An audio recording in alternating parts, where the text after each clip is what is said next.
శ్రీ రామకృష్ణ ప్రభ ఛానల్ను చూడండి, మాసపత్రికను చదవండి. శ్రీరామకృష్ణ ప్రభ యూట్యూబ్ ఛానల్ వీక్షకులందరికీ నమస్కారం. సర్వాంతర్యామి అయిన భగవంతుని సృష్టి ఎంత అద్భుతం! ఎటు చూసినా భిన్నత్వం, కానీ ఆ భిన్నత్వంలో ఏదో తెలియని ఏకత్వం. ఆ ఏకత్వం ఏంటో తెలుసుకొని అందరూ మానవతాభావంతో జీవిస్తే ఈ లోకం అంతా స్వర్గతుల్యం అయిపోతుంది.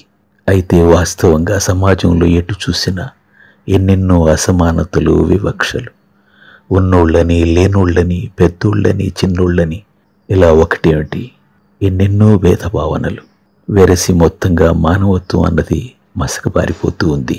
ఇలాంటి భేదభావనలు, చెడు భావనలు చివరికి చిన్నపిల్లలకు కూడా పెరిగి పెద్దవైపోతున్నాయి.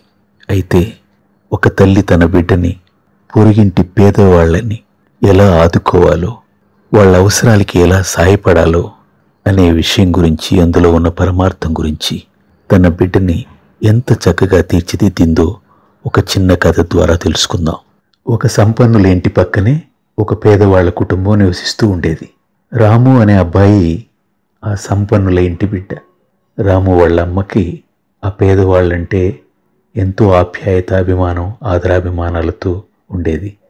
రాముకు కూడా వాళ్ళంటే ఇష్టం. అప్పుడప్పుడు రాము వాళ్ళమ్మ రాముని పక్కింటికి వెళ్ళి ఉప్పు తీసుకురమ్మని చెప్తూ ఉండేది.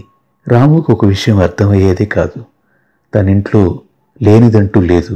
కావలసినంత ఉప్పు ఉన్నా కూడా పక్కింట్లో ఎందుకు ఉప్పు తీసుకురమ్మంటుందో అసలు అర్థమయ్యేదే కాదు. ఆశ్చర్యపోయేవాడు.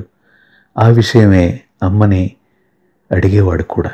అయితే రాము అలా అడిగిన ప్రతిసారి అమ్మ చిరునవ్వుతో సమాధానం ఇచ్చేది తప్ప అసలైన పరమార్థం చెప్పేదే కాదు.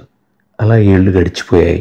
రాము పెద్దవాడయ్యాడు, బుద్ధిమంతుడయ్యాడు, ఒక ఇంటివాడు కూడా అయ్యాడు. ఒకసారి మాటల సందర్భంలో తన తల్లి దగ్గర ఈ ప్రస్తావన వచ్చింది.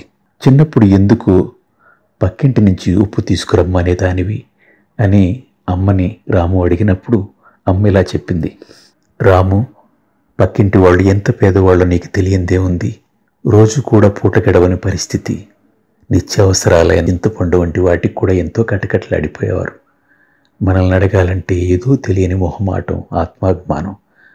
ఆ పరిస్థితి నేను గమనించి ఇచ్చిపుచ్చుకునే దూరంలోనైనా వాళ్ళ అవసరానికి మనల్ని అడుగుతారని నీ ద్వారా వాళ్ళని ఉప్పు అడిగేదాన్ని అని చెప్పింది.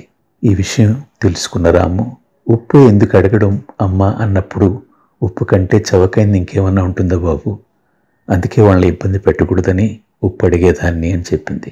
ఇంత మంచి విషయం నాకు చిన్నప్పుడే చెప్పొచ్చు కదమ్మా అని రాము అన్నప్పుడు, చిన్నప్పుడు ఈ విషయాలని నీకేం తెలుస్తాయి బాబు, పైగా చిన్నప్పుడే ఎదుటి వాళ్ళ దగ్గర నుంచి ఏదైనా మనం తీసుకోవడంలో అహంకారం అన్న భావన మనలో పూర్తిగా నశించిపోతుంది. కాబట్టి ఎప్పుడు ఎదుటి వాళ్ళని తక్కువ భావంతో మనం ఎప్పుడు చూడకూడదు, అంటే అహంకారం అనేది మనలో ఉండకూడదు అన్న ధర్మ సూక్ష్మాన్ని రాముకి వివరించింది ఆ తల్లి. ఈ విషయాలన్నీ తెలుసుకున్న రాము నిజంగా ఎంతో సంతోషించాడు. తన తల్లి ఔదార్యానికి అతను ఎంతో పొంగిపోయాడు. గమనించి చూస్తే కోటికి పేదవాళ్ళైనా గుణానికి పేదవాళ్ళు కాదు అన్నట్లు చాలామంది ఎంతో ఆత్మాభిమానంతో జీవిస్తూ ఉంటారు. కాబట్టి అలాంటి వాళ్ళని ఉన్నవాళ్ళు ఆదుకోవాల్సిన అవసరం ఎంతైనా ఉంది. అలాంటి పేదవాళ్ళు సహజంగా ఎవరి నుంచి ఏమీ ఆశించరు కూడా. కాబట్టి ఈ ఉన్నవాళ్ళు, సంపన్నులు అలాంటి పేదవాళ్ళని వాళ్ళు ఏమీ అడగకపోయినా వాళ్ళ అవసరం ఏంటో తెలుసుకొని ఆదుకోగలిగినప్పుడే అది అసలైన మానవత్వం అనిపించుకుంటుంది. ఈ జీవితానికి అంతకు మించిన పరమార్థం మరింకేదైనా ఉంటుందా చెప్పండి. ధన్యవాదాలు.